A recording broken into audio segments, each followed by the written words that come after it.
in the real world, confidence is very often unavailable at the moments where you have to make the biggest decisions, and there is no way to actually get it.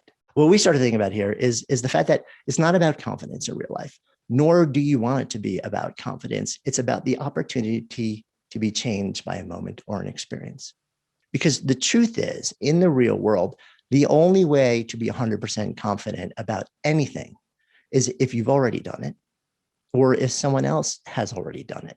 And at that point, confidence doesn't really matter, because when you're 100% confident that it will work and you will succeed, you have simultaneously reduced the stakes to a point where you won't care even if you succeed. It just doesn't matter anymore. So I'm going to propose to you that it's actually not about confidence. That's really not what we're going for here, right? I'm going to propose an alternative frame to you. And that's that it's the moments you're not confident, but find a way to do it anyway, that hold the greatest opportunity for growth. So rather than us trying to figure out how can I get confident, how can I do the things that will make me feel 100% confident, how can I gather the facts or the skills of the information, the things that matter the most, the places where the stakes are the highest and the opportunity for growth and success and amazement and awe and connection and serendipity and impact and purpose and meaning, those experiences, those interactions, those moments, those endeavors and pursuits, guess what? You will never have anywhere close to 100% confidence in your own ability to pull it off, or in the world rallying to support it or you. But you got to find a way to act anyway, because those are the windows. Those are the moments. Those are the seasons of our life when we don't know, but somehow we still act. And when we actually can find a way through, when we keep making decisions and taking actions and keep stepping forward and forward and forward, even when our head is spinning and the world is uncertain and we have very little confidence, we just don't know if it's going to work or not. When we find the ability to do that, and then we progress through it and we take baby steps towards this vision that we have, that is the most magical place to be. It's not even the achievement of the end state that really fuels us up and lights us up. It's the process. It's the process of growing. It's the process of putting yourself in a place where you have the opportunity to be changed by the experience. And if you are 100% confident that you can do it and that the universe will support it and there's no way to fail, it doesn't matter to you anymore. What you have effectively done is made yourself comfortable, but eliminated the opportunity to experience growth. I'm going to suggest something different here. Instead of pursuing confidence, what I'm going to suggest is that we take a different approach, that we cultivate unconfident action meta skills, that we actually intentionally put ourselves in a place on a regular basis where we go out into the world and we don't know how it's going to end, where there's no easy way to have confidence that this is going to work or we will be able to pull it off and still be okay there, because that is the fertile ground of life. So let's talk about some of these skills, okay? I call these the ABCs. The first one is awareness and ease. What I'm talking about here is the ability to see clearly and find peace in the space of groundlessness. So that's really kind of two things, but the practices are related. We want to know that we're looking out into the horizon and we can see as clearly and truthfully as possible, and also looking internally and understanding what is my internal state? How clear can I get about that? I want to become aware of the internal and external states, because that is one of the things that will allow me to make effective decisions rather than spinning all sorts of anxiety-based or doom-based projections, right? We want to become aware, and we want to cultivate the practices that will let us feel a sense of ease. The second one is bravery.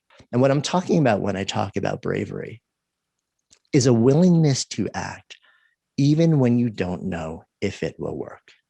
And the third thing, right, this is the C here, is conviction. And when I'm talking about conviction, I'm talking about a deep knowing around why it matters and what the stakes are. So those are what I call the ABCs of cultivating action in the face of unconfidence. Let's start with conviction. So when I talk about conviction here, what I'm really talking about is to ask the why question 5 to 10 times, and then we're going to step away from it, ask it again, and journal.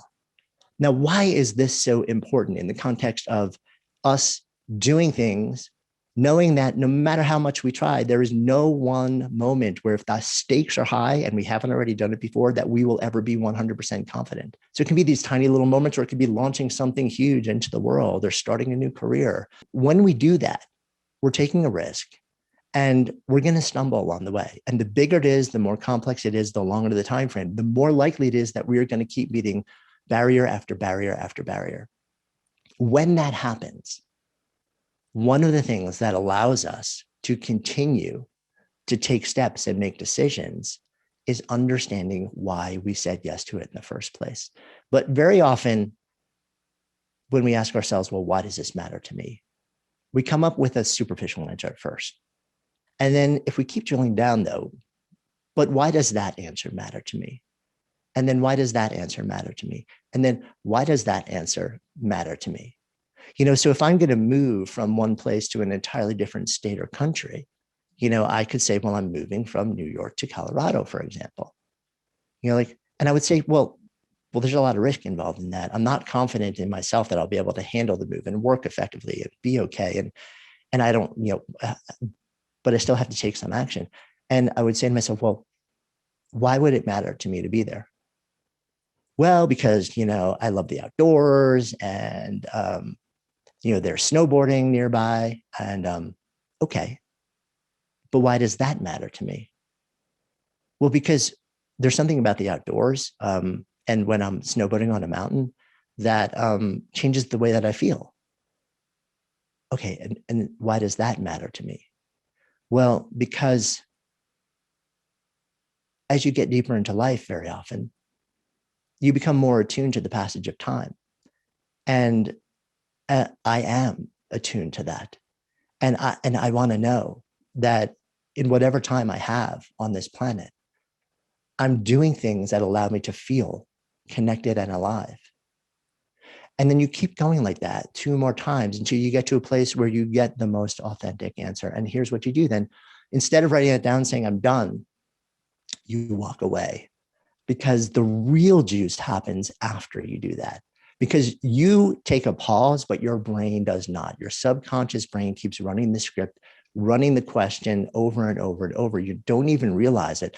And then 3 days later, you're walking down the street and your brain says, this is the real reason why. And when you get that, you write it down, you write about it, you reflect on it, you journal it, and you put it in print, not by typing it into a computer, but by literally writing it with your hands. It's because it changes the brain. It wires it differently when you memorialize things that way. So you write it down. And this is so important because when you start to stumble, when you hit roadblocks, when things happen that keep you questioning, what happens is when you can revisit the deepest why, it gives you the sense of conviction. It says, oh, this is why this mattered to me. This is what the stakes are. And I care deeply about these stakes. So even though I don't know if I'm going to succeed, I'm not really confident in my ability to pull this off. And I don't know what's going to happen. I'm going to keep taking action because it really, really matters to me. This can be your day for personal growth. This can be that day you committed to and you remember, you go, that was the day I got myself a community. I got better coaches. I committed to making my life the absolute best that I could. This is that day. Make today your growth day. Click the button on this page and sign up right now.